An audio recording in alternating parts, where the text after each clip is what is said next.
क्या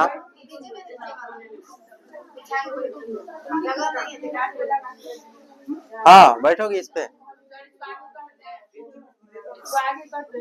फिर दिखाया कैसे? नहीं अंदर जाओ जाओ तुम आराम से आगे से निकल के। उसको चेयर दो पीछे। एक और बैच खोलना पड़ेगा लगता है, नया बैच स्टार्ट होने वाला है तो उसमें आदमी चले जाना।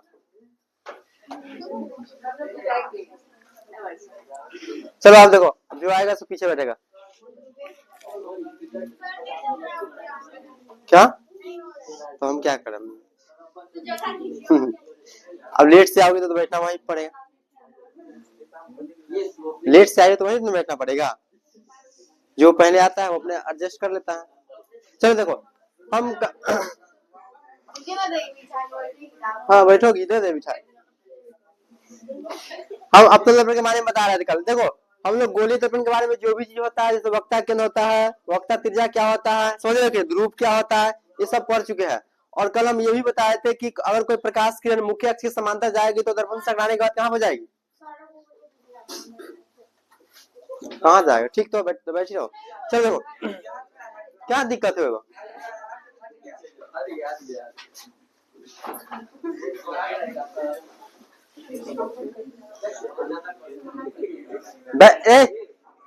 स्टूल भी तो सब बाइक के नीचे रख लो ना, साइड में।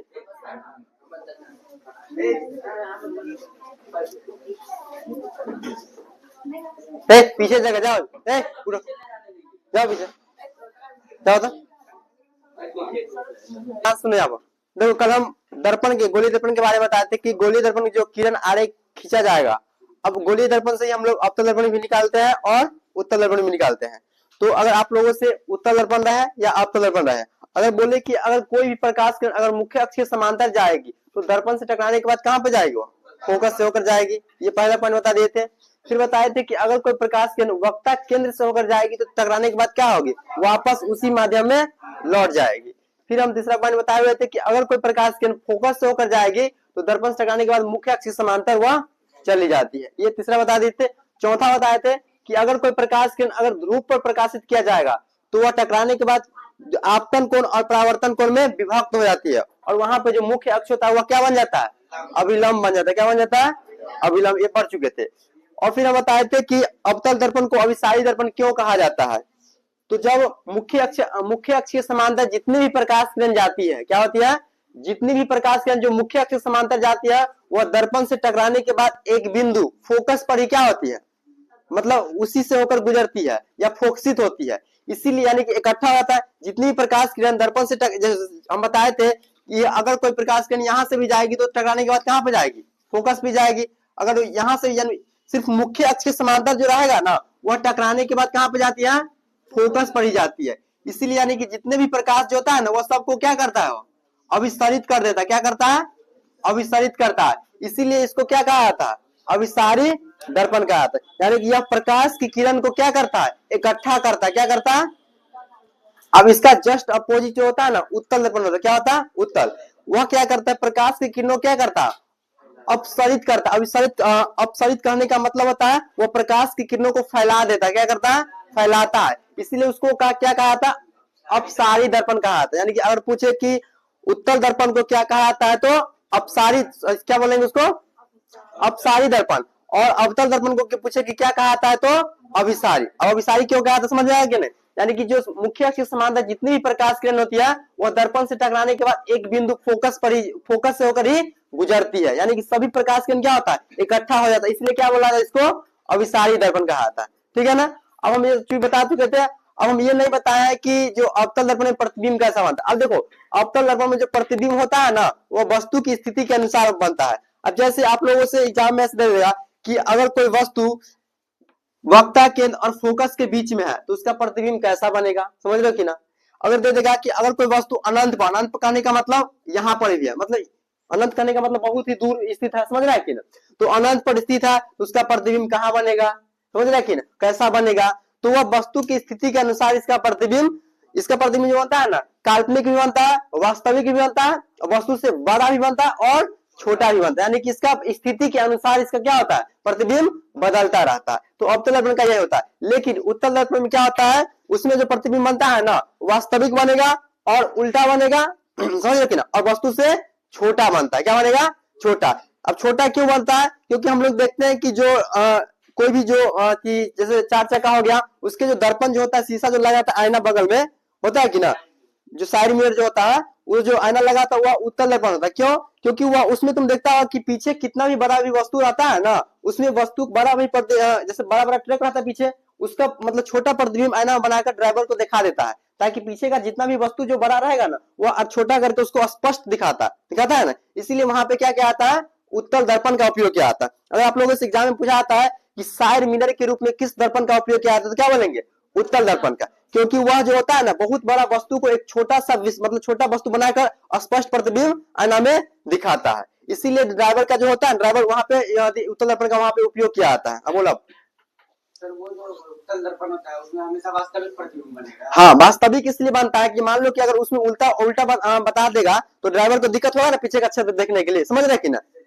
अगर मान लो कि अगर अब बड़ा इसलिए भी नहीं बनता है, अगर मान लो कि अगर उस आईना में बड़ा प्रतिबिंब बनेगा, एक तो बड़ा गाड़ी रहता है पीछे, बड़ा बना देगा और बड़ा दिखाई देने लगेगा, समझ रहा है कि नहीं? तो इसीलिए जो उत्तल दर्पण जो होता है ना, वो किसी भी बहुत से बड़ा बड़ा वस्तु का प्रतिबिंब छोटा बनाकर स्पष्ट दिखाता है आईना में। इसीलिए उसका उपयोग साइड मिरर के रूप में किया जाता है। तो हम अवतल दर्पण क्या है ये सब बता चुके थे, अवतल दर्पण का अभिसारी दर्पण क्यों क्या है तो ये भी बता चुके थे। अब हमको पढ़ना है पहले उत्तल दर्पण, अवतल दर्पण की विशेषता नहीं बताया है, लिखो तो अवतल दर्पण की विशेषता को लिखे। एग्जाम में आप लोगों से पूछा जाता है कि अवतल दर्पण की विशेषता या उत्तल दर्पण की विशेषता, समझ रहे कि ना?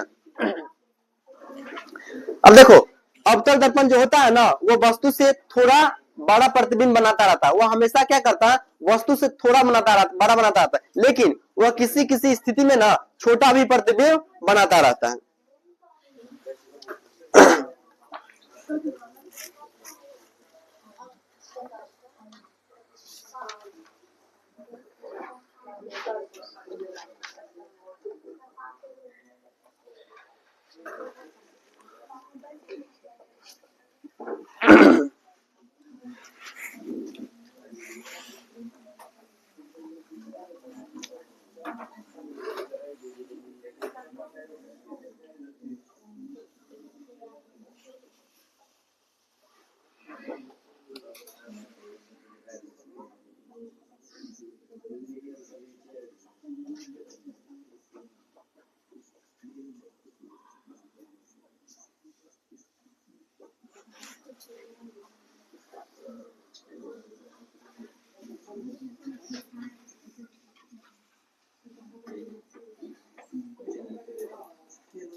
देखिए, अगर आप लोगों से विशेषता पूछे या उपयोग भी पूछेगा तो क्या लिखेंगे, यही लिखेंगे, समझ रहे हो?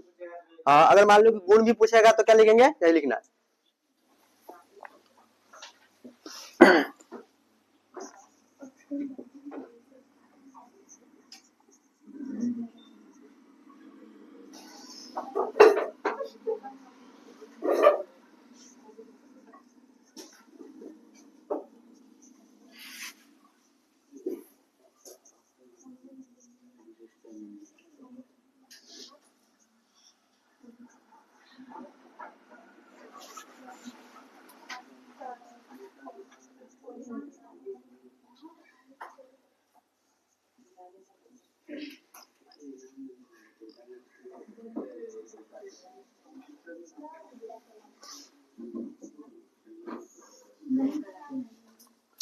पहला लिखिएगा, अवतल दर्पण का उपयोग, अवतल दर्पण का उपयोग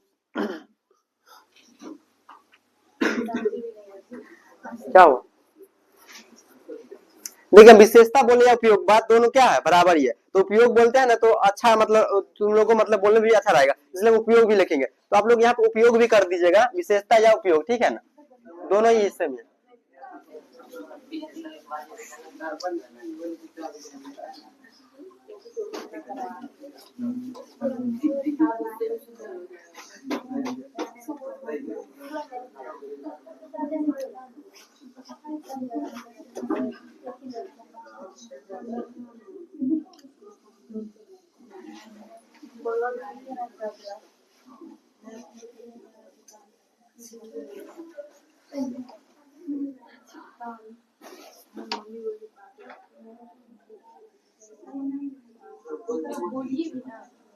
अवतल दर्पण का उपयोग दाढ़ी बनाने में अर्थात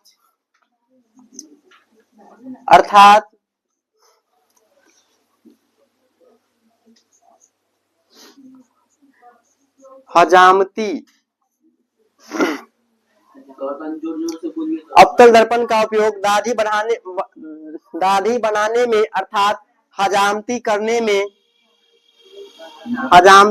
में किया जाता है।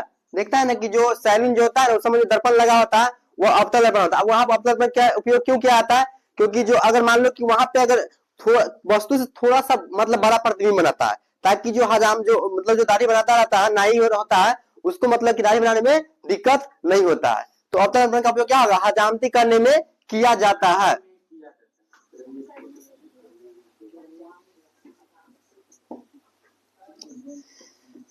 दूसरा लिखिएगा, अवतल दर्पण का उपयोग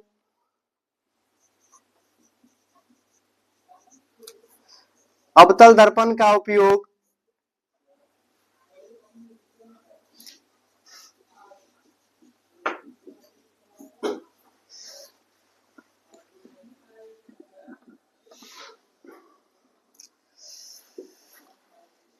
अवतल दर्पण का उपयोग चिकित्सा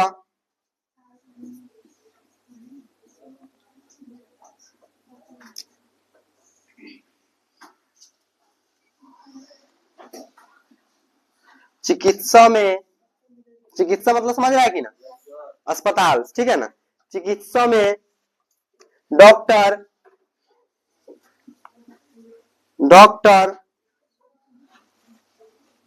रोगियों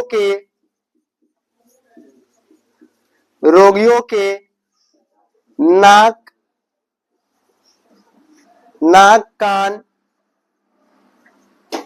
जो डॉक्टर जो मतलब कि जो रोगी होता है ना उसके दांत जो होता है वहां पे जो दर्पण का जो उपयोग किया जाता है उससे देखता रहता है, वहां पे कौन सा दर्पण होता है, अवतल। क्योंकि अवतल दर्पण क्या करता है, किसी भी वस्तु का थोड़ा बड़ा प्रतिबिंब बनाता है। देखो अवतल दर्पण छोटा भी बनाता है लेकिन वह वस्तु की स्थिति के अनुसार बनाता है, लेकिन जो दर्पण जो मेन दर्पण जो होता है ना उसमें जो वस्तु का प्रतिबिंब क्या होता है, थोड़ा उसमें मतलब वस्तु का प्रतिबिंब बड़ा बनता है, जिससे मतलब कोई वस्तु जो छोटा होता है वो हमको बड़ा दिखाई देता रहता है, ठीक है ना। नाक कान इत्यादि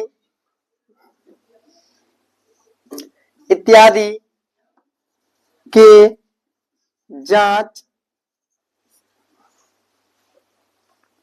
जांच के लिए किया जाता है।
हो गया, दूसरा पॉइंट लिख लिए।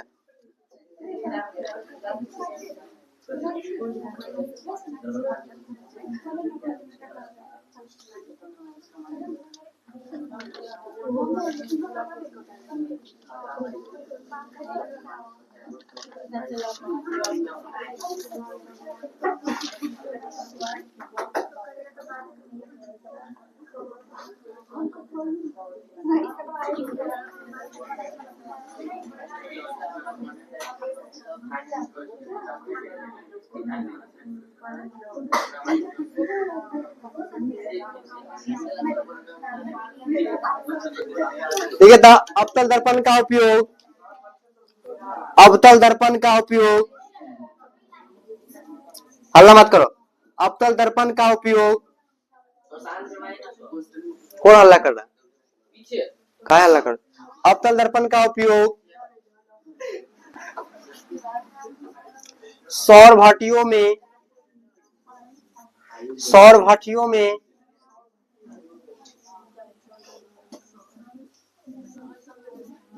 सौर भट्टियों में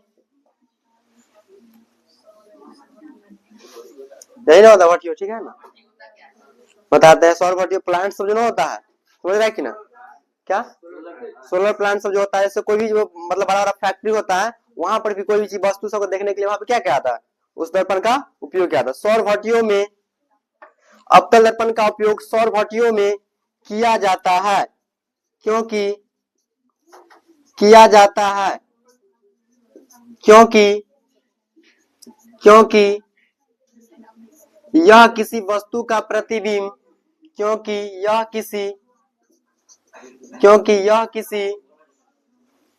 किसी वस्तु का, क्योंकि यह किसी वस्तु का प्रतिबिंब, क्योंकि यह किसी वस्तु का प्रतिबिंब तो क्या लिखे तो भट्टियों किया जाता है, भट्टियों में लिखो ना, भट्टियों में किया जाता है, क्योंकि यह किसी वस्तु का प्रतिबिंब, लिखो नीचे ना दिखा जाए, प्रतिबिंब यहां तक लिख लिया, क्योंकि यह किसी वस्तु का प्रतिबिंब वस्तु से वस्तु से वस्तु से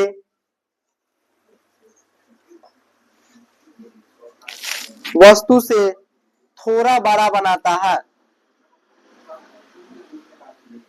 वस्तु से थोड़ा बड़ा बनाता है, क्योंकि यह किसी वस्तु का प्रतिबिंब वस्तु से थोड़ा बड़ा बनाता है। हो गया, 3 को पॉइंट हो गया।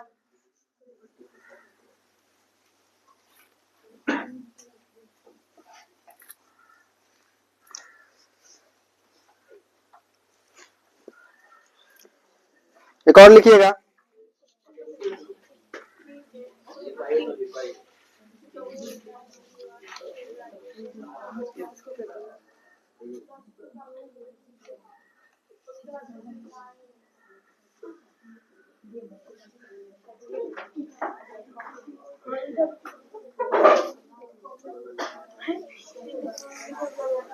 हो गया, तीसरा पॉइंट हो गया ना। एक और लिखिए था, अवतल दर्पण का उपयोग,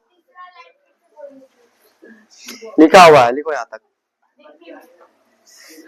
क्योंकि यह किसी वस्तु का प्रतिबिंब वस्तु से थोड़ा बड़ा बनाती है, यहां तक लिखिएगा, क्योंकि यहां तक लिख लिया, क्योंकि यह किसी वस्तु का प्रतिबिंब वस्तु से थोड़ा बड़ा बनाती है, वस्तु से थोड़ा बड़ा बनाती है। चलो तीसरा लिखो, अवतल चौथा, अवतल दर्पण का उपयोग, अवतल दर्पण का उपयोग, अब यहाँ पर जगह नहीं है, अवतल दर्पण का उपयोग, चौथा पॉइंट, अवतल दर्पण का उपयोग, अवतल दर्पण का उपयोग टॉर्च, ऐसा लिखना, अवतल दर्पण का उपयोग टॉर्च, टॉर्च वाहनों के, टॉर्च वाहनों बताते हैं, पहले लिख लो, टॉर्च वाहनों के, टॉर्च या लिखा हुआ, टॉर्च वाहनों के हेडलाइट, टॉर्च वाहनों के हेडलाइट हेडलाइट तथा हेडलाइट तथा हेडलाइट तथा सर्च लाइट हेडलाइट तथा सर्च लाइट हेडलाइट तथा search light search light search light में किया जाता है। सर्च लाइट में किया जाता है। अब देखो यहाँ पे कैसे बताते हैं। जैसे हम लोगों का जो जैसे गाड़ी जो तो आप लोग देखते हैं मोटरसाइकिल हो गया या चार चक्का हो गया, समझ रहे हो कि ना।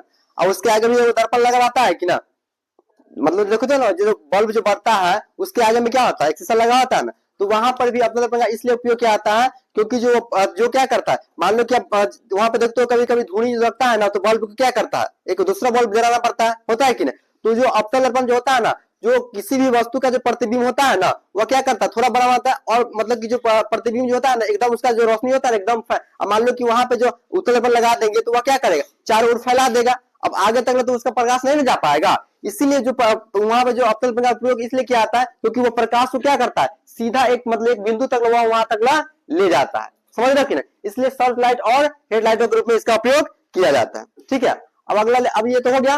अब पढ़ेंगे उत्तल दर्पण के बारे में। ठीक है, मिटा दे इसको।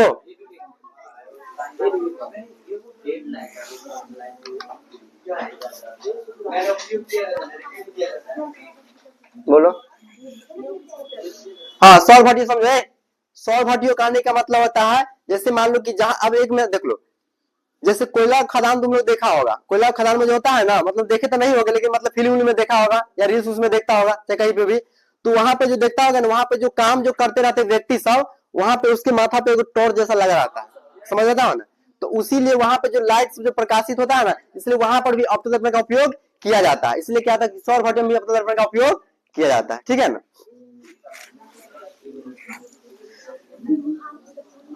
सौर भाटियों का मतलब है कारखाना, कोई भी कारखाना हो गया, समझ रहे ना।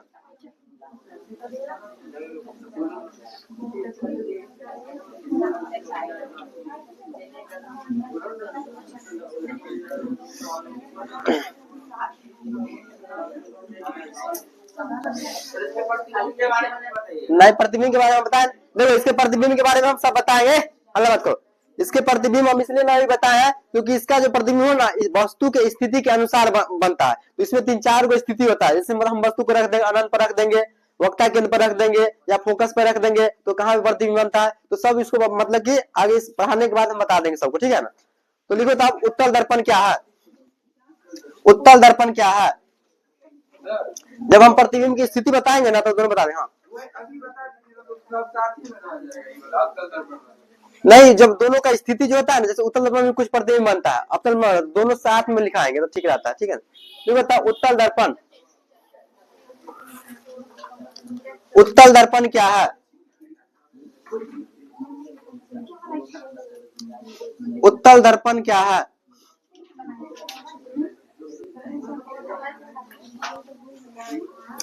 उत्तल दर्पण क्या है, देखिएगा। वैसा दर्पण, वैसा दर्पण, वैसा दर्पण जिसका,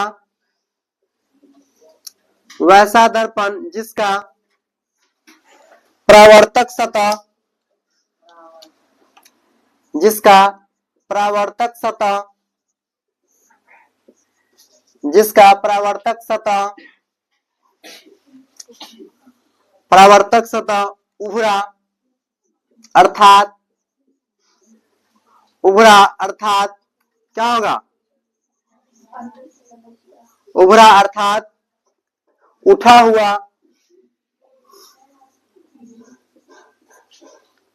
उठा हुआ, उठा हुआ होता है, होता है और अंदर से, और अंदर से, अंदर से कलई, और अंदर से कलई किया गया, अंदर से कलई किया गया होता है उसे उत्तल दर्पण कहते हैं, उसे उत्तल दर्पण कहते हैं, उसे उत्तल दर्पण कहते हैं, उसे उत्तल दर्पण कहते हैं। यह किसी वस्तु का प्रतिबिंब, यह किसी वस्तु का प्रतिबिंब, किसी वस्तु का प्रतिबिंब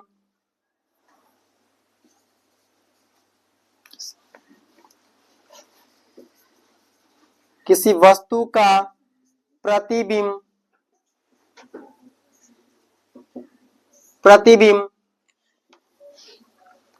काल्पनिक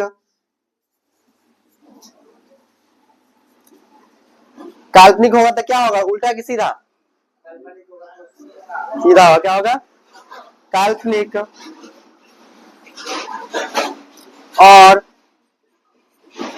काल्पनिक और छोटा बनाती है, काल्पनिक और छोटा बनाती है, काल्पनिक और छोटा बनाती है।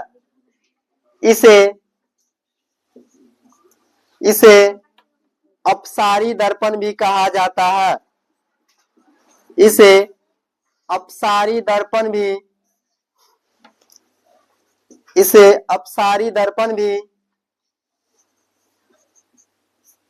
कहा जाता है,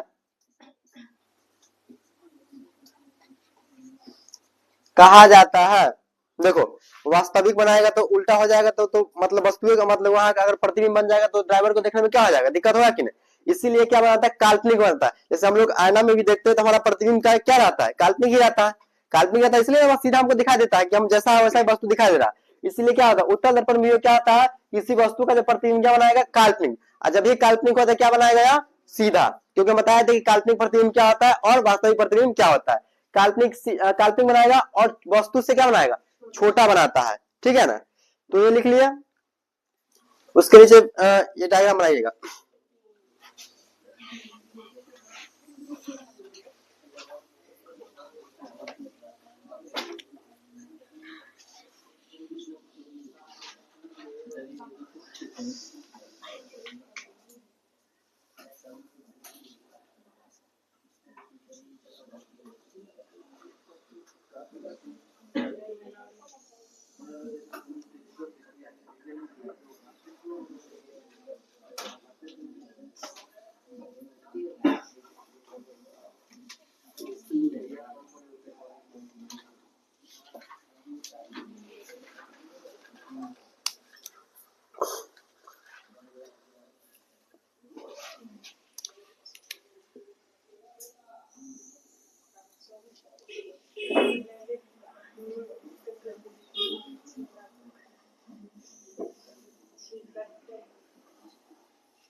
देखो जैसे मान लो कि यह उत्तल दर्पण है, यह कौन सा दर्पण है, उत्तल, क्योंकि यह अंदर से कलई किया हुआ है और बाहर की ओर क्या है, उठा हुआ है कि नहीं, बताया कि नहीं, वहां लिखा हुआ है। तो इसका जैसा जिसका प्रवर्तक सतह क्या होगा, यानी कि क्या उभरा हुआ होगा, उसको हम लोग क्या बोलते हैं, उत्तल दर्पण। यह एक उत्तल दर्पण है।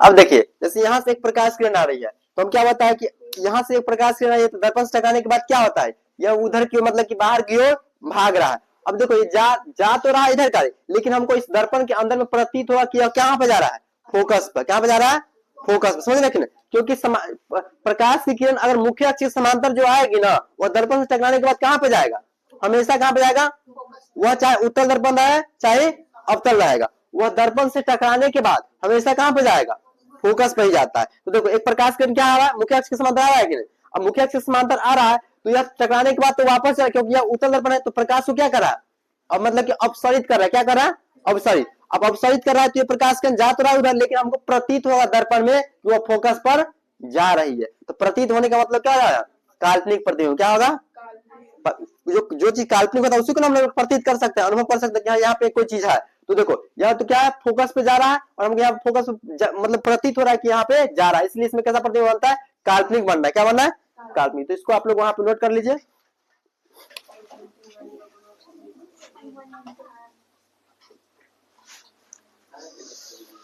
अब क्या बोलते हैं, ये क्लास सोमवार को भी मेरा ही रहेगा, ठीक है ना।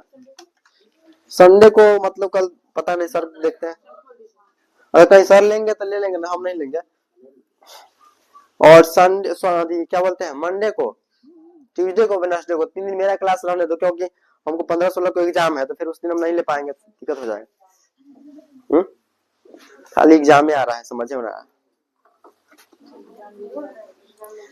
एग्जाम देते देते तो हम थक गए, कहिया चैन मिलेगा। वो ऐसा नहीं सेंटर आएगा जहाँ पे हमारी किस्मत लिखा है। हो गया, जल्दी नोट करो इसको। अब देखिए उत्तल दर्पण में जितने भी प्रकाश किरण आएगा ना, वह दर्पण से टकराने के बाद क्या होगा, भाग मतलब कि एक बिंदु पर नहीं जाएगी, वो मतलब कि दूसरे मतलब की ओर वह भागती हुई नजर आएगा। देखो आप टकराने के बाद क्या होगा, इधर की ओर जा रहा है कि नहीं, ये भी अगर इधर से एक प्रकाश किरण जाएगी टकराएगी और इधर की ओर जाएगी, लेकिन इसका जो प्रतिबिंब जो होगा ना, वो आपको फोकस पर जाता हुआ प्रतीत होगा। क्या होगा, प्रतीत होता है। तो ये नोट कर लीजिए। उसके बाद लिखिए, उत्तल दर्पण को अपसारी दर्पण क्यों कहा जाता है।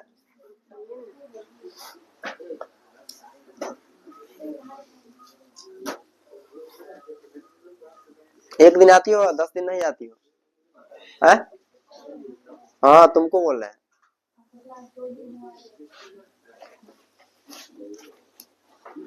दो दिन में तो एक दिन नहीं आई, हम देखे कल नहीं। चलो हो गया। चलो बताओ, अब उत्तल दर्पण किसी को समझने में दिक्कत है?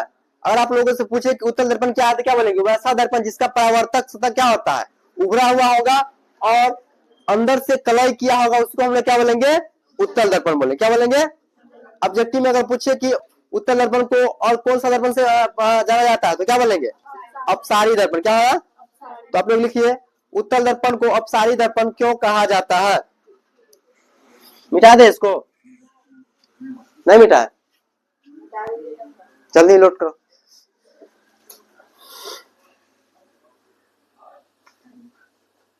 जगह के कारण से बहुत बच्चा नहीं आ रहा, उसको मैसेज कर दिया गया कि नहीं इसमें जगह ही नहीं।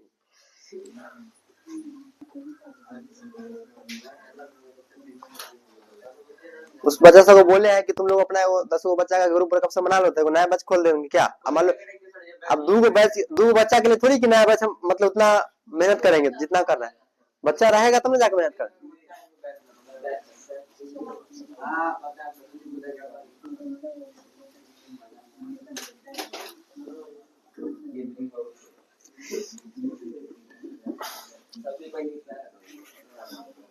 लिखिए था, उत्तल दर्पण को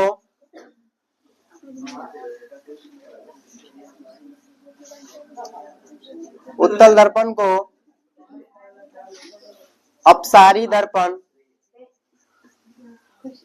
उत्तल दर्पण को अपसारी दर्पण क्यों कहा जाता है।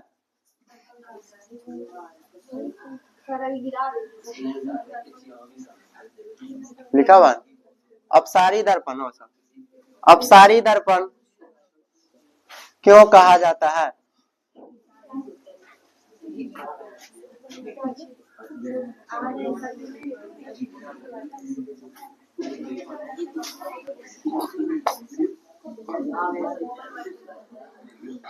लिखो था, हो गया। लिखो, मुख्य अक्ष के समांतर, मुख्य अक्ष के समांतर, मुख्य अक्ष के समांतर, मुख्य अक्ष के समांतर,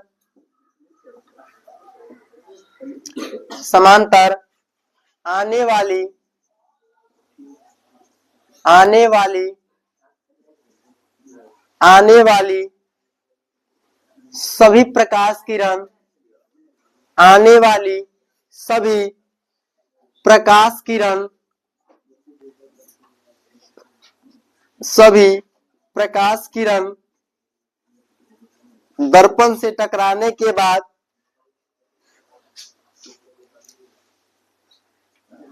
सभी प्रकाश किरण दर्पण से टकराने के बाद दर्पण से टकराने के बाद दर्पण से टकराने के बाद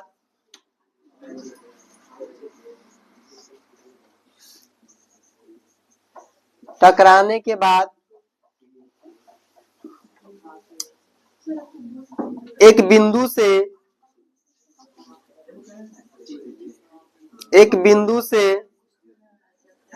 टकराने के बाद एक बिंदु से फैल जाती है, एक बिंदु से फैल जाती है। रे क्यों हल्ला कर रहा है? एक बिंदु से फैल जाती है,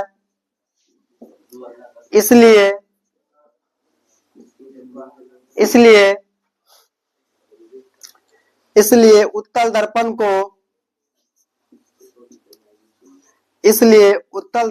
को अपसारी दर्पण कहा जाता है। अपसारी दर्पण कहा जाता है। टकराएगा तो क्यों बिंदु से ना, मान लो कि यहाँ से प्रकाश किरण यहाँ पर टकराया कि नहीं, अब टकराने के बाद क्या हो रहा है, मतलब इधर पर क्या हो गया, फैल गया, इसलिए इसको क्या कहा था, अपसारी दर्पण कहा जाता है।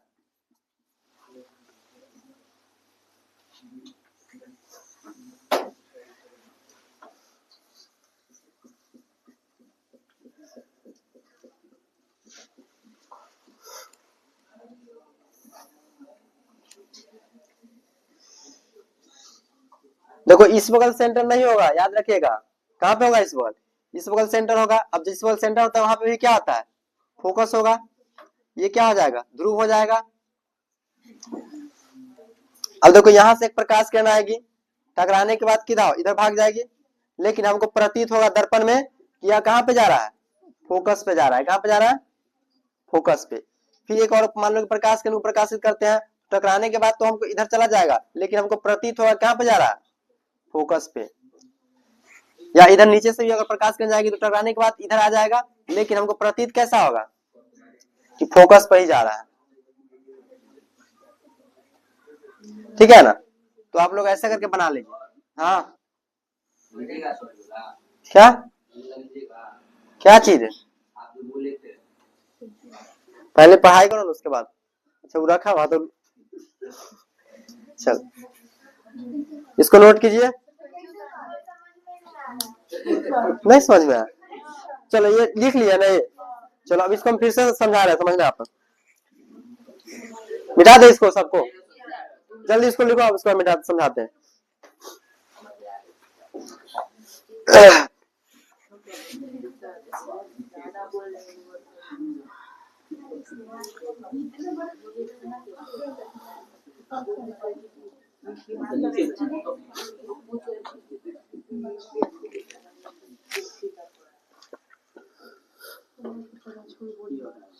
कहाँ थे, गाँव बहुत, आ जाइए कल।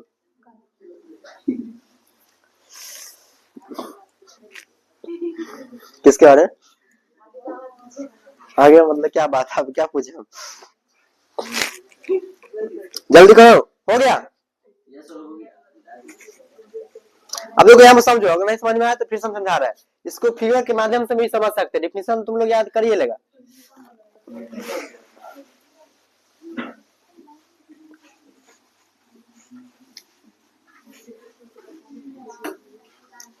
अभी हम जिससे पूछेंगे वो जवाब फटाफट देगा, नहीं दिया तो पीटेंगे अभी हम।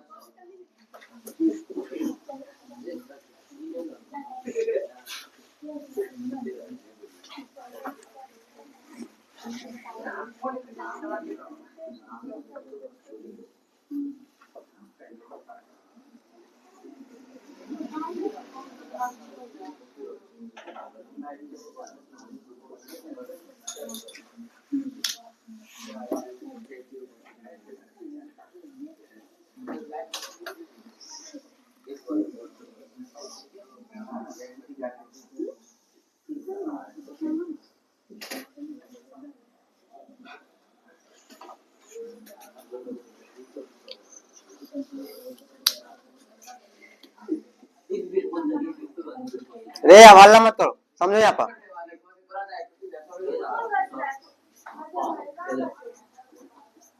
गाड़ मार कर रहा है पीछे में गाड़ समझाया था आयुष को क्या लगा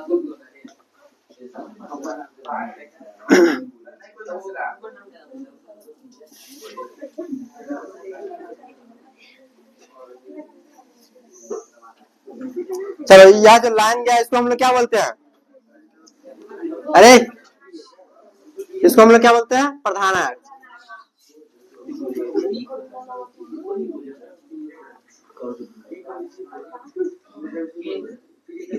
ये PFC सब पता है कि नहीं? क्या है सबको पता है? अब देखो हम क्या बताएं, यह जो अवतल, यह कौन सा दर्पण है? उत्तल दर्पण है। कौन सा दर्पण है? देखता हम बोला है अवतल तो बोला है उत्तल। चलो देखो यह कौन सा दर्पण है? उत्तल दर्पण। अब यह उत्तल दर्पण क्यों है? क्योंकि इसका परावर्तक सतह क्या है? उभरा हुआ है क्या? और अंदर से क्या किया गया? कलई किया गया, इसलिए यह क्या है? उत्तल दर्पण है। अब यहाँ पर समझिए, हम बताएं कि इसको जो उत्तल दर्पण को अपसारी दर्पण क्यों कहा जाता है? तो यह जो मुख्य अक्ष के समांतर, जैसे मुख्य अक्ष के समांतर एक प्रकाश किरण को यहाँ पे क्या कर प्रकाशित कर रहा है, तो मान लो कि यहाँ से एक प्रकाश किरण आया, किसके समांतर है? यह जो प्रकाश किरण जा रहा है किसके समांतर है? मुख्य प्रधानायक्ष या मुख्य अक्ष के समांतर है। अब यह दर्पण से, यानी दर्पण से टकराया तो यहाँ पे कोई बिंदु है कि नहीं? तो दर्पण से टकराने के बाद क्या हो रहा है? यह फैल जाता है, यानी कि इधर की ओर प्रकाशित हो गया। अब यह जो दर्पण से टकराने के बाद इधर जो चली गई है ना, लेकिन यह वापस तो चली गई, लेकिन हमको प्रतीत कहाँ पे होगा? मुख्य अक्ष के समांतर किरण जा रही है तो कहाँ पे जाएगी? वह फोकस पर ही जाएगी। कहाँ पे जाएगी? समझ आया कि ना? फिर मान लो कि हम एक और प्रकाश किरण लिए, या दर्पण से टकराएगा और फिर क्या पे जाएगा? इधर जाएगा कि नहीं? लेकिन हमको प्रतीत कहाँ पे होगा? कि यह फोकस पर ही जा रहा है। ऐसे करके बना लोगे ना फिगर, देख लो आप, समझ रहा है कि ना? यानी कि देखो आया तो मुख्य अक्ष के समांतर। अब देखो जितने भी मुख्य अक्ष के समांतर प्रकाश किरण आती है दर्पण से टकराएगा, लेकिन यह कौन सा दर्पण है? उत्तल दर्पण है। तो टकराने के बाद क्या कर रहा है? प्रकाश को फैला दे रहा है। क्या कर रहा है? तो देखो यहाँ, यानी कि जो दर्पण से टकराया और टकराने के बाद क्या हो गया? वो उधर वापस चला गया, लेकिन हमको प्रतीत हो रहा है कहाँ पे जा रहा है? फोकस पे। अगर मान लो कि नीचे से भी अगर एक प्रकाश किरण लेते हैं तो टकराएगा और टकराने के बाद इधर चला आएगा, लेकिन क्या हो जाएगा? हमको प्रतीत होगा क्या पे जा रहा है? प्रकाश की फोकस पर ही जा रहा है। समझ रहे हो कि? अब समझ में आया? यानी कि टकराने के बाद यह वापस तो चलिए, लेकिन हमको प्रतीत होगा कि यह फोकस पर ही जा रहा है। क्योंकि अब यह क्यों जा रहा है? क्योंकि यह मुख्य अक्ष समांतर है। यानी कि मुख्य अक्ष समांतर जितने भी प्रकाश किरण रहेगा वो उत्तल रहे या अवतल रहे, टकराने के बाद कहां पे जाएगा? फोकस पर जाएगा। कहां पे जाएगा? अब फोकस तो उस बगल है, तो प्रतीत होगा कि नहीं? इसीलिए इसमें कैसा प्रतिबिंब बनता है? काल्पनिक बनता है। कैसा बनता है? समझ रहा है कि नहीं? देखो ना यहाँ पे सिर्फ प्रतीत हो रहा है, जितना भी जो प्रकाश किरण गया यहाँ प्रतीत हो रहा है कि नहीं? तो प्रतीत होने का मतलब क्या होता है? काल्पनिक। और काल्पनिक यहाँ पे देखो, तो ये इसलिए इसमें जो उत्तर जो प्रतिबिंब बनता है कैसा बनता है? काल्पनिक बनता है। याद रखना है, ठीक है ना? चलो अब इसको नोट कर लो, समझ में आए? देखो ना, अब देखो अब क्यों कहता है? देखो जितनी प्रकाश किरण जो गया है वो सब प्रकाश को फैला दे रहा है कि नहीं? देखो ना यहाँ पर यह जो प्रकाश जो गया जितना है वो सबको क्या कर रहा है? यह सब लौट कर इधर का चला है, मतलब फैल रहा है। इसीलिए इसको क्या कहा जाता है? अपसारी दर्पण कहा जाता है। क्या कहा जाता है? यानी कि यह प्रकाश की किरणों क्या करता है? फैला, चारों तरफ क्या करता है? फैला देता है। इसलिए इसको क्या कहा जाता है? अपसारी दर्पण कहा जाता है। और अवतल दर्पण को अभिसारी इसलिए कहा जाता है क्योंकि यह प्रकाश की किरणों क्या करता है? एक बिंदु पर एकत्रित कर देता है। क्या करता है? एक बिंदु पर एकत्रित या अभिसारित करता है। इसलिए इसको क्या कहा जाता है? अभी मतलब को अभिसारी दर्पण कहा जाता है। तो आप लोग इतना याद रखिएगा, ठीक है ना? आप नोट कर लीजिए फिगर को।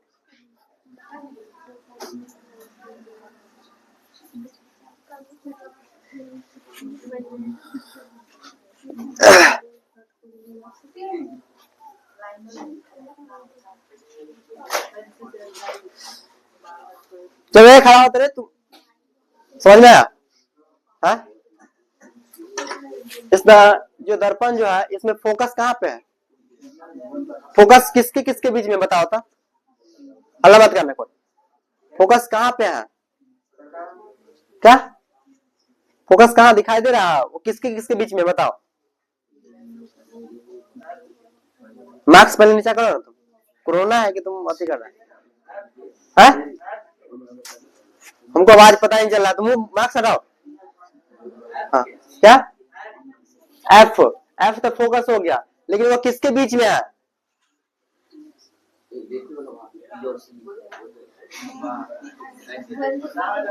देख सामने लिखा हुआ है ना, बोल सकता है रे। पी को क्या बोलते हैं? अप्रधान बोलते हैं। पी को क्या बोलते हैं? क्या बोलते हैं? पी को ध्रुव बोलते हैं। क्या बोलते हैं? और सी को क्या बोलते हैं? वक्ता केंद्र। तो क्या बोलेंगे? ध्रुव और वक्ता केंद्र के बीच में क्या है? फोकस है कि नहीं? समझ रहा है कि नहीं? बैठो। कहाँ गया? हाँ खड़ा हो, खड़ा हो। अच्छा बताओ, यह जो प्रकार, तुम बताओ वक्ता केंद्र कहाँ पे है? वक्ता केंद्र कहाँ है? हाँ, वक्ता केंद्र को क्या सूचित करते हैं? वक्ता केंद्र इसमें दिखाई दे रहा है, बताओ तो कौन सा इसमें वक्ता केंद्र है? कौन रे?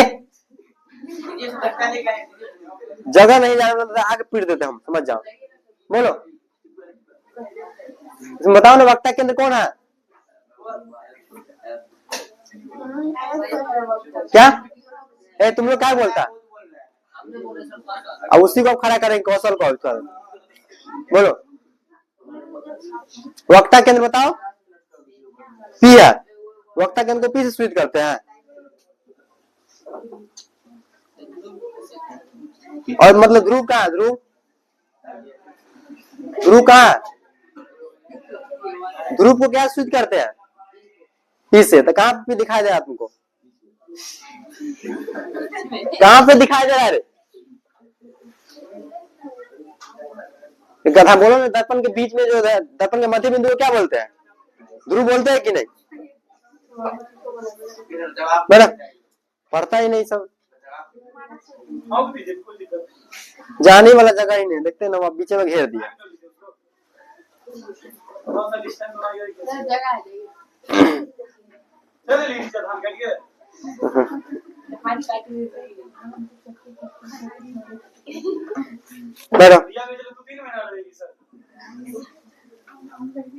चलो ये हो गया। अब कल अवतल दर्पण का उपयोग, सॉरी उत्तल दर्पण का उपयोग बता।